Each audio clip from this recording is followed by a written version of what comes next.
Welcome back in my YouTube channel. My dear friend, आज हम लोग लर्न करेंगे इंग्लिश में माइट बी का यूज़ कब करते हैं, कैसे करते हैं और किस सिचुएशन में करते हैं।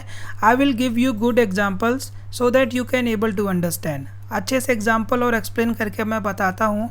My dear friend, might be का यूज़ कब करते हैं। सो माय डियर फ्रेंड, जब हम बात करते हैं किसी भी पॉसिबिलिटीज़ या संभावना जहाँ हमें बोलना होता है शायद हो भी सकता है और शायद नहीं भी हो सकता है। सो इसमें कुड बी से थोड़ा वीकर होता है। माय डियर फ्रेंड, जो कुड बी का भी सेम मतलब होता है, बट माइट बी का यूज़ मतलब शायद ही यूज़ करते हैं। माइट बी का यूज़ हम किस लिए करते हैं, शायद के बेसिस पे करते हैं। कोई भी सिचुएशन या वर्क या एनीथिंग या कुछ भी जिसमें शायद हो भी सकता है और नहीं भी हो सकता है, बट ये कुड बी से ज़्यादा वीकर है। कुड बी में मतलब पॉसिबिलिटीज़ होती भी है, नहीं भी होती है, पर ये थोड़ा और वीकर है। उस कंडीशन में हम कम संभावना मतलब वीकर में हम माइट बी का यूज़ करते हैं। सो माय डियर फ्रेंड, जैसा कि मैं बोलता हूँ कि I might be playing cricket today, I might be playing cricket today मतलब शायद ही मैं क्रिकेट खेलना जाऊँ, राइट। या मैं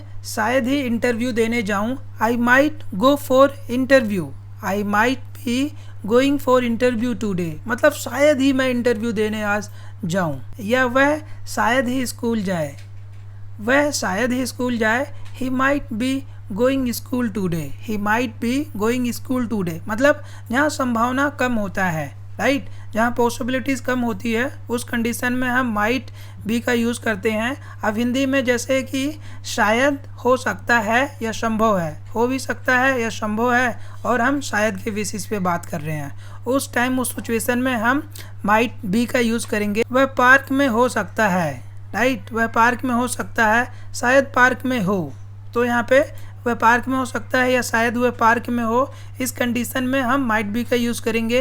ही might B at the park, he might B at the park, यह सच हो सकता है या शायद सच हो। सो यहाँ पर क्या है, क्या समझ में आ रहा है कि यह सच हो सकता है और शायद ही सच हो। उस सिचुएशन में माइट बी का यूज़ करेंगे। It might be true, it might be true, वह अभी सो रही हो सकती है मतलब शायद ही वो सो रही हो, शायद ही वो सो रही हो, या वह शायद सो रही हो सकती है। सो इस कंडीशन में she might be sleeping now, she might be sleeping now, वह देर से आ सकते हैं मतलब वह देर से आ सकते हैं, पर जो शायद वाली संभावना है वो ज़्यादा है, शायद देर हो जाए, राइट, मतलब वे देर से आ सकते हैं या शायद देर हो जाए। They might be late, they might be late, ये तुम्हारे लिए मुश्किल हो सकता है, राइट, मतलब शायद ही मुश्किल, ये तुम्हारे लिए मुश्किल हो सकता है। It might be difficult for you, it might be difficult for you, वह इस काम के लिए सही व्यक्ति हो सकते हैं, वह इस काम के लिए सही व्यक्ति हो सकते हैं। He might be the right person for this job, he might be the right person for this job। Train late हो सकती है, ट्रेन लेट हो सकती है। सो माय डियर फ्रेंड, यहाँ पर हम कुड बी का यूज़ करते हैं, पर हम माइट बी का यूज़ कर रहे हैं मतलब यहाँ जो संभावना है, जो पॉसिबिलिटीज़ है, शायद के बेसिस पे ज़्यादा है, कुड बी से वीकर है, कुड बी से कम संभावना है। सो यहाँ पर हम माइट बी का यूज़ कर रहे हैं।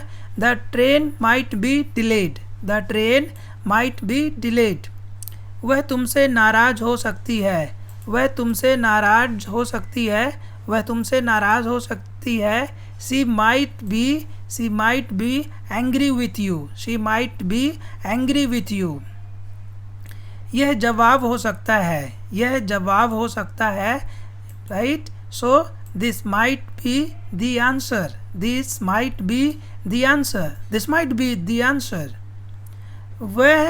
वह बाहर इंतज़ार कर रहा हो सकता है, वह बाहर इंतज़ार कर रहा हो सकता है। ही might be waiting outside means वह शायद ही बाहर आपका इंतज़ार कर रहा हो सकता है।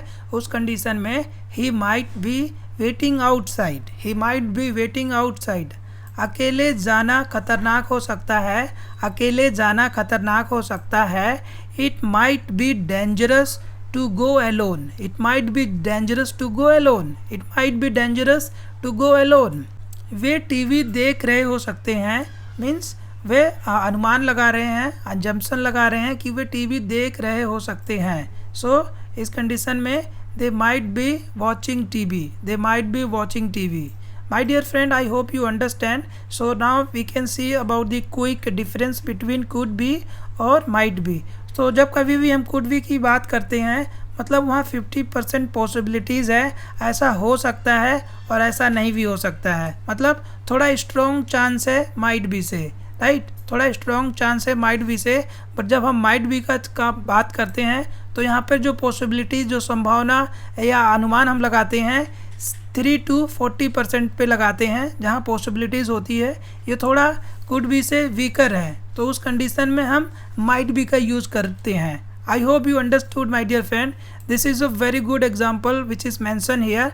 There is clearly mentioned that कि जब कभी भी हम 50% पॉसिबिलिटीज़ की बात करते हैं, अनुमान लगाते हैं, अजम्पशन लगाते हैं, उस कंडीशन में हम कुड बी का यूज़ करते हैं। और जब कभी भी हम 3 to 40% पे अनुमान लगाते हैं, पॉसिबिलिटीज़ के बारे में बात करते हैं, अजम्पशन लगाते हैं, उसमें हम माइट बी का यूज़ कर सकते हैं। This is a very good examples my dear friend. I hope you understand.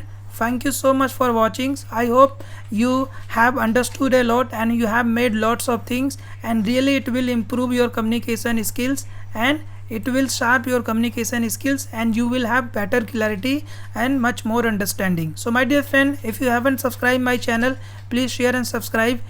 You can watch my videos on Facebook and Instagram, and you can watch my shorts videos in a shorter time. I have given you very good examples and I have taught you so many things, so please visit and watch as much as possible. The more you are watching, the more you are understanding and your interaction with the language happening every day, so that would be great and that would be excellent. Thank you so much for watching. Please share and subscribe. Thank you so much.